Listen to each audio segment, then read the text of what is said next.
Hey everybody, Coach John. We want to spend a couple minutes talking to you guys about the basic setup of your bike, what's involved in it, what it is, what the parts are. And so we're going to go over kind of just starting. This is my bike, this is BK's bike. They're very similar, but yet they have some distinct differences in them. So we're going to start at the front here and just kind of go from there. Start out here on the end of the bike. These are your shifter levers. This one on the left controls your chain ring. The one on the right controls your cassette, or the ring on the back of the bike, the small rings that create your gearing. Okay. All right. We move right down the bar here. This is what we call our Aerobars.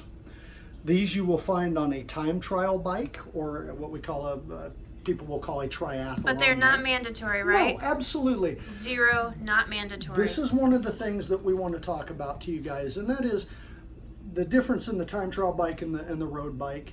For you guys, a lot of you guys, the road bike will be where you start, and please do not feel like you are required to go out and spend thousands of dollars on some stupid time trial bike. Hey, if you get to the point. Don't be all stupid. Oh, okay. Well, fair enough. If you get to the point where you want to play with the Aerobars and you have a road bike, they make clip-on bars. We can certainly do that to give you the Aerobar advantage if you get to that point and that's something you want to. I think on yours, yours is pretty awesome. You have a little cadence thingy here, and I don't know if you guys can see, but these bars do clip on. They clip on right here. Yeah, this is a. They make a couple different kinds of things here, and these.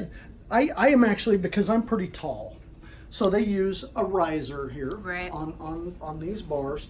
What I deal with is a little bit of a back injury. I've had a long-standing back injury, and one of the things with Aero that you typically want to do is get lower if you can. If you'll notice the difference in these two bikes, Coach BK's bike, these bars are pretty flat.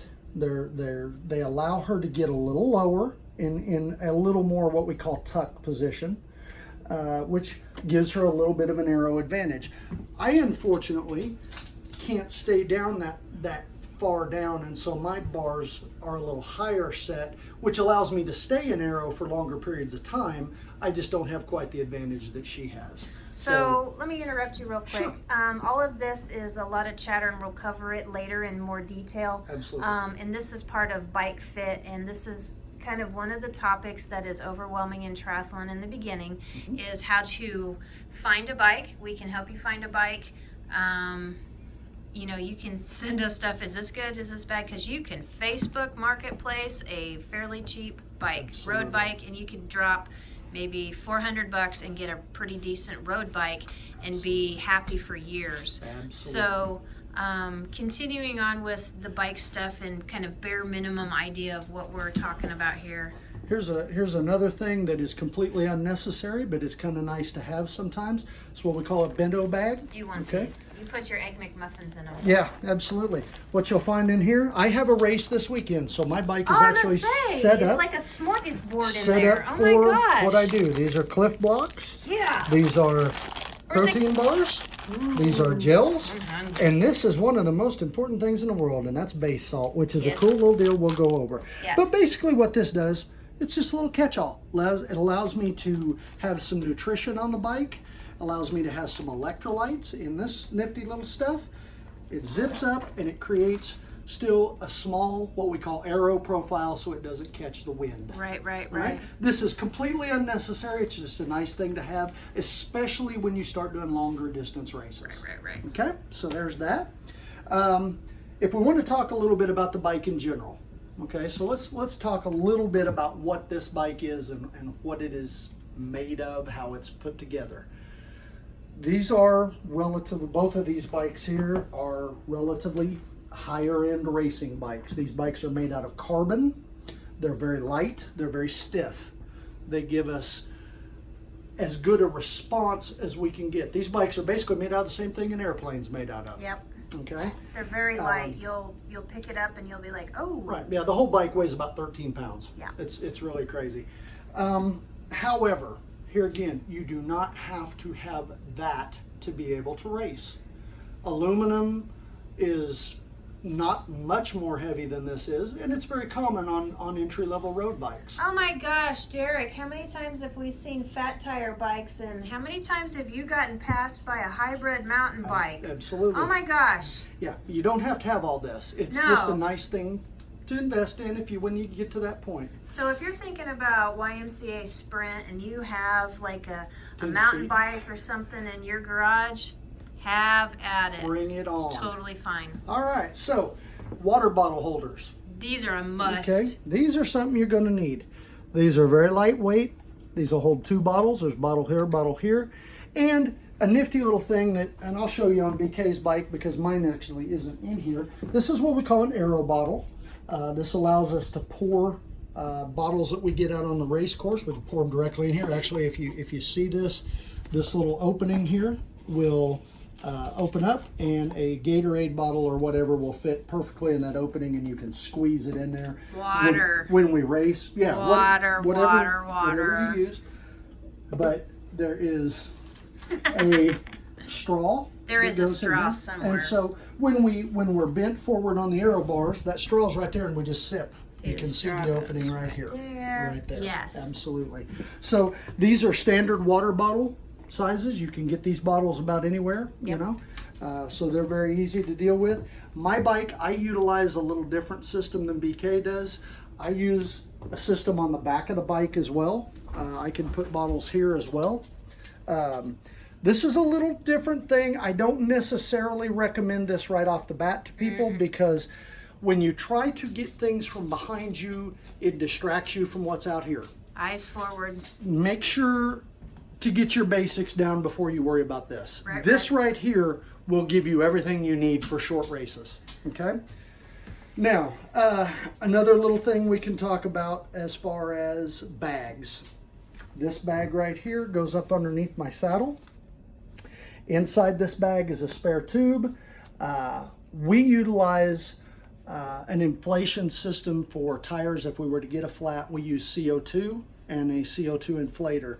There's 2 CO2 tubes and an inflator inside that bag, as well as a spare tube. So you can get an air pump, and an air pump would go in a place like that. And sort of the downside with that is it takes up space for water bottles. So if you're in Kansas or wherever and it's hot, the other thing is it it takes up real estate. And don't be afraid of CO2. The cartridges and the adapters are really easy. They just take a bit of practice. Approach it like paintball. Don't be afraid of it. It's not crazy. It's easy peasy. Yep, that's a CO2 cartridge. It screws into an adapter, and we'll make another video on you practicing fixing a flat. Right. Easy peasy. So it's super duper easy. So don't be afraid of that. I encourage people to kind of skip the air pump idea and just look at it like fun and games. We'll show you how. It's not hard. It's not hard. So that you have a trainer right here. Right.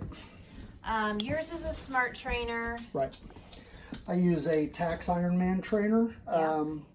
It's a relatively high-end trainer. However, I want to stress that this is a nifty thing to have, guys. It allows you to do some really neat stuff, and it allows you to get some really good numbers that you can use to tailor your workouts. However, not required. This is not required. These are a pricey little item. They're not cheap. And so, you can spend you could get a used one, a real simple one for like $40. Right. Used.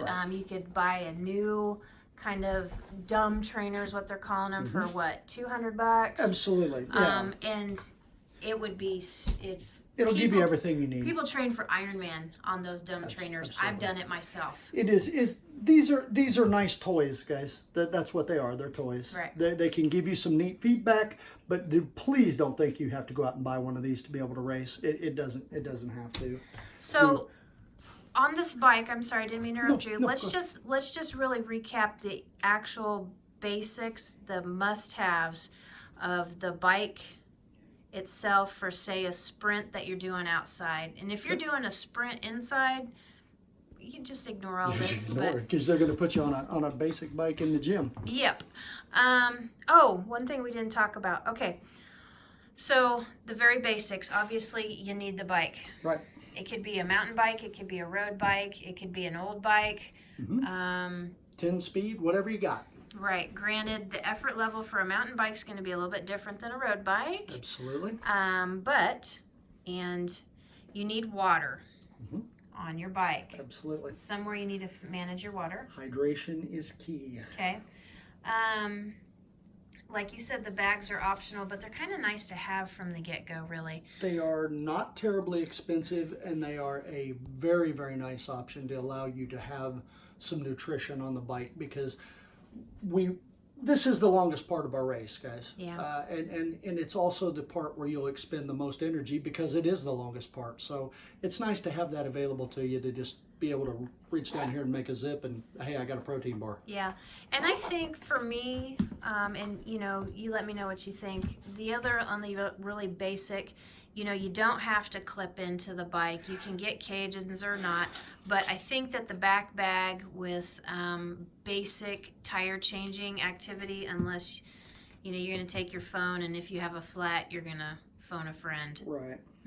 and guys, I want to touch on that too a little bit when you're riding, especially not necessarily racing. Racing has some rules about phones and stuff, and that's all designed for your safety. But when you're out riding, take your phone with you.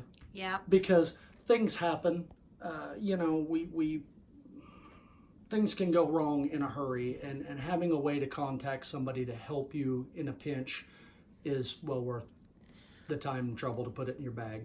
Yeah, and the other thing is that it's easy to track each other. Absolutely.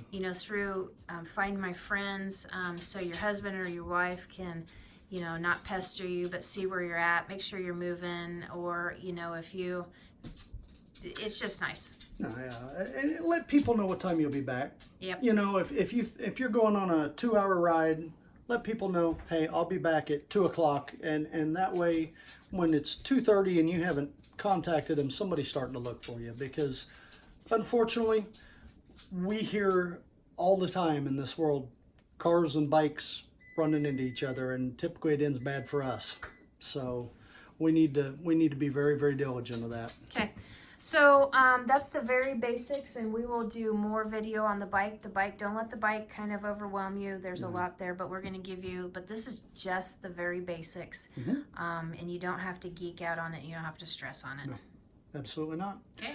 Hope you guys learned a little bit. We'll see you guys soon. Thanks. Bye-bye, guys.